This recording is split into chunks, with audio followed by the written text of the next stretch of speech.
talk like this, can you hear me? Okay.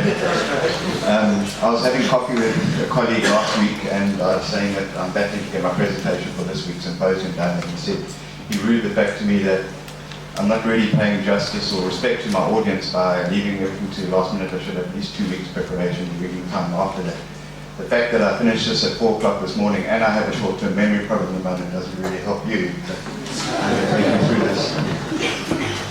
The marriage between biodiversity projects and funded projects, whether it's NRMP, water funded, or any funding projects where you're looking at poverty relief, is not an easy union. So the marriage between SANParks and working for water, the question is it a good marriage and is it working? The Working for Water program has been very innovative in breaking this ground where employing people to do certain work, and I think that's quite something that you should recognize there. And the union is, in essence, blessed with the Constitution of the Republic of South Africa, and if you look at the Millennium Goals, the same thing. So I think the church that this union was married in, the faith is quite strong. The strategic objectives of the breadwinner, being NRMP, are essentially, from what I can find out, is improve social economic benefits within the environmental sector, improve the sector education and awareness, and ecosystem services restored and maintained. The bed partner, that's us, SANParks, has a wider vision, and our main vision is connecting to society, and then we go through a whole lot of things about managing ecosystems and biodiversity and so forth, which is all very important to us. But if you dig down deeper into the whole SANParks strategies and objectives, you'll find under the invasive species strategy, you'll find these objectives listed there. Basically, it's also going to challenge me. Promoting the conservation of biodiversity, that's our main mandate. Providing public use benefits and enjoyment through sustainable sustainability or sustainable use and responsible tourism. Building a consistency of biodiversity conservation through a people and conservation program, and contributing to local economic growth. So with the Working for Water or the NRMP objectives and the SANParks objectives further down in relation to invasive species, there is a marriage. So it looks like all the boxes are ticked. The breadwinner and the relationship being the NRMP have funded the SANParks. We got in 2002-2003 we got about 25.5 million, and then in 2013-14 it's come up to 216 million. This is on the 4 programs, so we're implementing quite a vast amount of money here. So we've got a big responsibility. And so, looking at that injection of funds, one would assume that it's quite a healthy marriage. So I'm going to look at this very briefly, and it is very brief, and it's a huge subject. I'm going to look at it from the poverty alleviation through employment, the upliftment through skills, education, intervention, and the biodiversity conservation through clearing step. My boss once said to me I should have been an auctioneer because I normally talk quite fast, and somebody said to me I might have to talk fast to get through all this, so we're going to carry on. We all know that unemployment is a huge problem in South Africa. I think the figures were released yesterday and it was quite an eye-opener. The stats I managed to find on poverty is that 20% of South Africans live in poverty.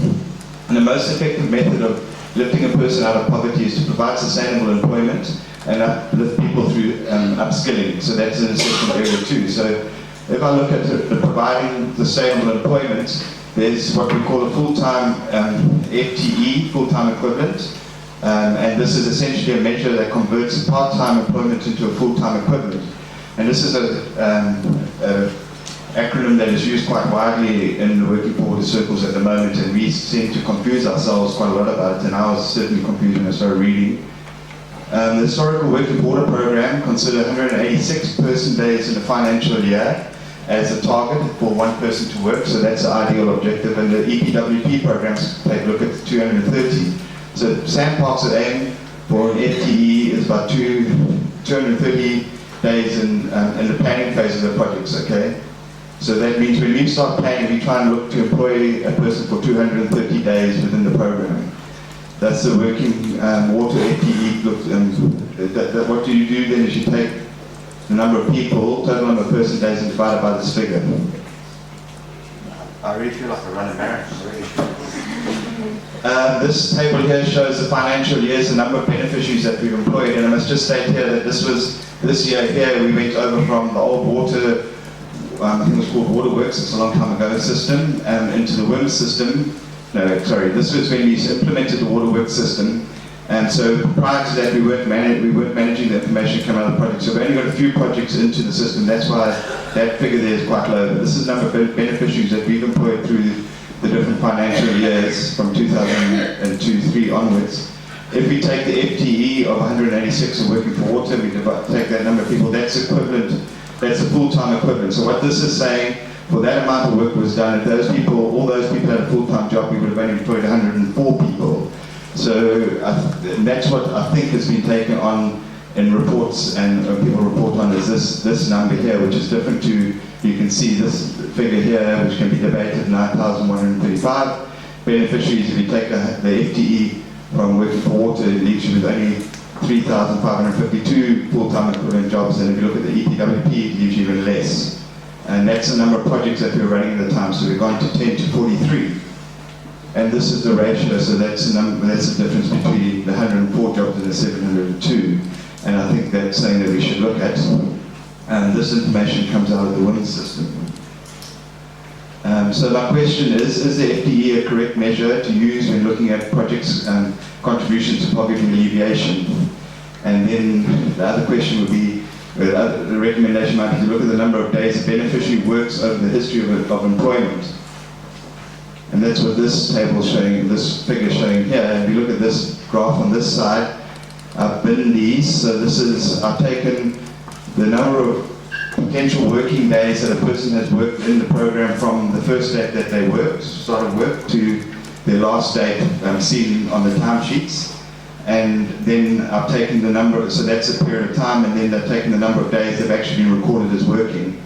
And I put these into these bins. So there's a couple of, what this is saying here is that this is, that's like 10%, 20%, that's 100% of their work opportunities have been achieved. And then this is above, so you can maybe tolerate this 1.25, 125% by looking at some people who work with overtime. But I've condensed this into a few bins, and you will see that the most people are getting sort of like 80% work opportunities. So what I'm saying here is if you can work 230 days in a year, you in a working water program in SANParks are probably going to achieve 80% of that. So is that alleviating poverty or not? I think the areas that you need to worry about are these areas down here. So that's one thing, looking at the poverty side and the upliftment of skills, unemployment, skills, upliftment and education, interventions. So it's widely acknowledged that if you're going to lift somebody out of poverty, you need to upskill them, and are we being able to do that? So I quickly phoned our social development coordinators. We have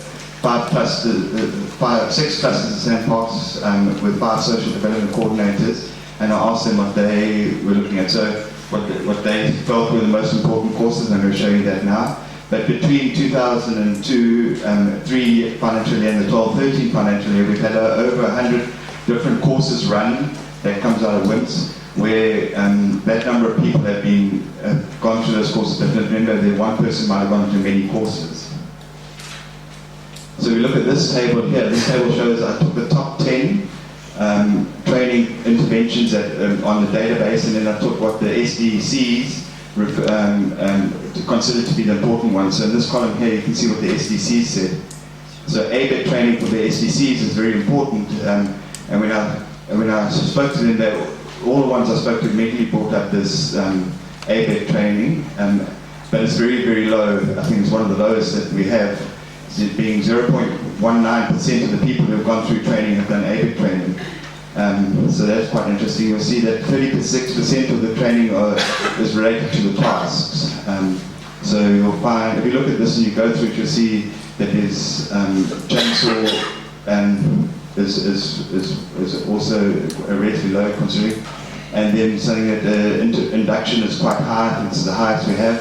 So this in itself is quite interesting to look and see what people are training people are getting. So if you take, for instance, first aid level 3, I don't know if this is an error or not in the database, but there's no records of first aid level 3. But if somebody wants to exit the program into a sector that would allow them to, with the first aid level 3, to improve themselves, then we're not getting there. So one of the greatest threats, one of the greatest threats to biodiversity conservation is invasive alien plants, and I think that's widely accepted. And it's very difficult from our data just to assess whether we're actually making gains towards biodiversity conservation through the clearing of plants.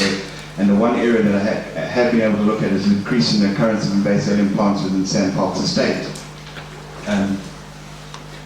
So then the other thing we could look at is the control of the threat of invasive alien plants from beyond the boundaries of the state and the implementation of systematic management systems. I think all those three together will give us an indication. The area, SANParks area, this is a very much an overview shot, and it's really not effective, and I'm sorry, 4 o'clock this morning my GIS wasn't good, so I can't break this down more. But that's the total hectares that SANParks manages, and these are the total areas, sorry, that should read inside SANParks, that we've been, that we've had cleared, and this is the total areas outside SANParks that we've cleared. But what you need to consider, a lot of this area might be falling into the arid areas, so there might be very low infestations there. The sum of all the clearing efforts gives us this graph, and so what I've looked at here is I've taken the first follow-up, how many person days have been spent on the first follow-up through time, which is the different stages, and how the invasives have dropped down. So that's the curve that we're looking at, which is what one would sort of expect. So we're getting on top of the problem as we come lower down, and we may be going into maintenance phase. But this is all, I think there's hundreds of records that we're looking at here. And this is looking at all the species lumped together. So this is very much a snapshot, but it does ask you to actually dig down deeper into the data to see what actually is going on. Then I've just taken some parks at complete random, or some projects at complete random. In Kruger we have 4 projects, 4 working border projects, and we have a biocontrol project and 2 working on land. But looking at working forward to your initial treatment, then you seem to have a spike after the initial treatment to the first follow-up, and then it's dropped down, and over time, a period of time, we've come down to these very low maintenance levels. This is maybe a typical sort of graph that you would expect with an invasive clearing program. Namakwa and arid parks, so we have the initial treatment, then we have the sudden drop down to very low work intensity on these areas, which again would probably be can be explained by a very low regeneration of invasives in these arid parks. Golden Gate Highlands, which is interesting because this is a grasslands park and we've got mainly wattle in the park, and this is again very typical of what I think a grassland should be able to do. You can have a high infestation of invasives, and then through clearing intervention with fire, and Golden Gate burns every year, so we should really not have an alien problem there as far as the wattles and those fire climax species go, and that's what that graph there is showing. So in summary, poverty alleviation, the concerns arise around the high number of beneficiaries in the program who have a low workload. So what we're saying here is there's a lot of beneficiaries who actually aren't achieving their work objectives. They join the working forward program and think they're going to get a year of work, and those 230 days maybe only equates to, comes up to 100 days. And so this needs to be unpacked further. We can look at the impact of seasonal work. So a lot of the projects are saying there's seasonal work, or the other projects, some projects are saying that a household will have 3 members working for water, and they'll rotate. So different members in the household will have the dignity of having a job and bringing money back into the house. So then we need to decide, is that actually the factor? Is that a factor for dropping our FTE? And where beneficiaries do not achieve a target FTE or target beneficiary FTE, which is not, which is saying how many person days that person could have worked out of the 230, and needs to take into what is above is taken into consideration, then we need to do some further investigation. Upliftment skills through skills and education interventions. I think this is probably the area that we're falling most down on, mostly. And when I spoke to the SDCs, I'm not a training person. I think as I get older, I become more interested in it, and I'm not too sure why. But I've moved away from the plants to the people. Maybe it's just I'm more intolerant. But training of project managers in soft skills and mentoring. So the SDCs basically felt that the project managers weren't really skilled enough weren't upskilled, not that they're skilled enough, they weren't trained enough in how to do mentoring and the soft skills, so that was to them one of the most important factors. Do complete and thorough assessments of beneficiaries, so there's an aptitude test leading into an ABIT program. So as I mentioned, all of them have mentioned ABIT, and this is quite an important thing. So finding out what that beneficiary is actually interested in and pushing them down that road, so instead of just doing the same old year, you give them some sort of skill, and that will also lead into the longer term commitment to training of beneficiaries. So one of the challenges I think is every year we're getting funding, and it's almost seen as a yearly or an annual funding, and the next year you get another amount of annual funding and you start again. But we should really say, okay, for the next 3 years, this is where we want to get a particular beneficiary. And then the contribution to biodiversity. The primary assessment of WIMS data, looking at the work effort of an MBAL level, and here combined with the program, so this is 4 o'clock in the morning. I think this shows us that we maybe are going in the right way. I think more work needs to be done on that, and maybe Lorena's paper later might divulge a little bit more. But I think in effect that if you can consider a reduction of invasive alien plants, cover and density, spread and density, and a good management program, you're probably going to be achieving your biodiversity objectives. So conclusion to this debate, though there are debates around the dinner table and the hangers-on in the relationship not discussed here, that challenge the housekeeper's skills. So we have a lot of things that are challenging us with our relationship within parks, which challenges our funding, our spending of the funding. The bed partner and the marriage the marriage between poverty alleviation driven funding by NRMP and biodiversity conservation is in good health. Sorry, left that one out. Well, that would seem to be so from the SANParks perspective. So that's my conclusion. Thank you.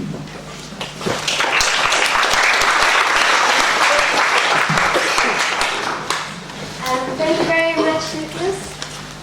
Is there any questions for this person? Thanks, Nicholas. I noticed from the figures it seemed to be around about a fifth of your area being cleared was outside the parks. I know one of your colleagues, Llewellyn's, published a little bit on this. Yes. But have you got a feeling for whether that's about the right level, or you know? That's what the data is saying, so that is about the right level, but my feeling is that we actually are doing a little bit more outside the parks. I was only looking at what the MBAL work has been done, so we have a whole strategy planned, sort of trying to look forward, and a lot of those areas. So for instance, Kruger outside in the southern areas, and this year we're planning to do a lot more work outside. So the objective probably of the projects are to clear especially where we can, like Kruger, where we can clear the park or get the park down to maintenance level, then we can start protecting it. So we will work outside, and I figure working outside the park, and I think Llewellyn must correct me, that his boundaries are more looking at the boundary from the park fence in, and I sort of flip that over, it's nearly 1.5 kilometers outside. I think working outside the park is better, because then you don't get the disruption of conservation areas through people working on it and building relationships with other landowners. But that's a whole strategy that we're trying to aim for. So I think next year, if I did put these stats up on the board, outside the park will be increasing every year, and the amount of effort on the areas inside the park should be decreasing as we're decreasing the species, the densities.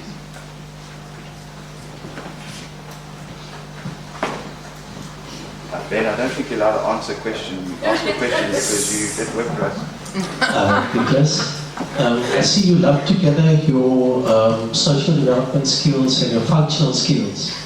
I would have liked to see how your functional skills contribute to the effectiveness, enabling your contractors to venture into other areas of work in and around the park. I lumped everything, Ben, so everybody's lost out. But I think that that's one of the things we want to look at is developing skills that can take people not just outside the park, but I mean when we look at where beneficiaries are going, and we're not really tracking that as well as we should be doing. There's a lot of opportunities within parks for beneficiaries to move into, so such as field rangers. I mean, Kruger have a huge problem. Every time we train people through the ranks, they get then go into ranger posts. There's tourism, so there's a lot of things that is working. But I lumped a lot of things together because of time and unpacking, not time of presentation, but unpacking the data, but I agree with you.